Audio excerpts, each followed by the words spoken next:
Recently, the Supreme Court came across a curative petition, which is the first of its kind in Indian history. The curative petition was filed by Surendra Kohli, who was employed as a caretaker of a house D5 at Sector 31 in Nithari village of Noida. From early 2005, residents of Nithari began reporting that women and children were missing. In March 2005, children in the neighborhood playing cricket noticed a human hand in the narrow open strip between houses D5 and D6 and the Jal board. The local police took Surendra Kohli into custody under suspicion. Multiple skulls and bones with footwear and clothes were recovered from that strip. A knife was recovered from beneath the terrace water tank of D5. The final report was filed based on the confession given by him and the trial began. The Sessions Court, after conducting the trial, awarded capital punishment to Surendra Kohli in 2009 for the murder of one of the victims.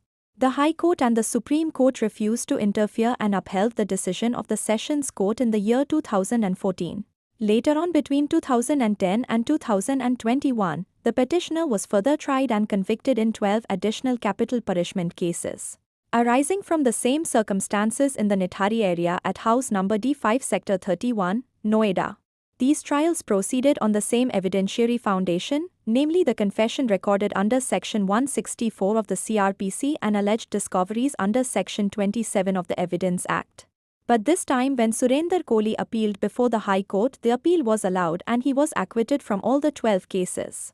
The High Court held that the confession under Section 164 CRPC could not be treated as voluntary or reliable. It held that the petitioner had been kept in uninterrupted police custody for about 60 days before the confession was recorded. Also, the recording magistrate did not express the clear satisfaction of voluntariness, which is a mandate under Section 164 CRPC.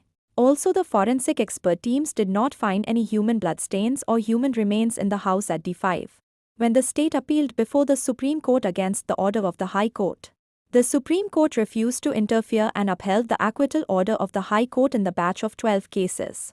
At this juncture, Surendra Kohli moved a curative petition before the Supreme Court, questioning the court that, how can he be convicted for one case and acquitted for another batch of cases, while the two sets of outcomes rests on the same evidence? The Supreme Court at this juncture applied its curative jurisdiction and acquitted Surendra Kohli from his previous punishment confirmed in the year 2014 and set him free from all kinds of charges.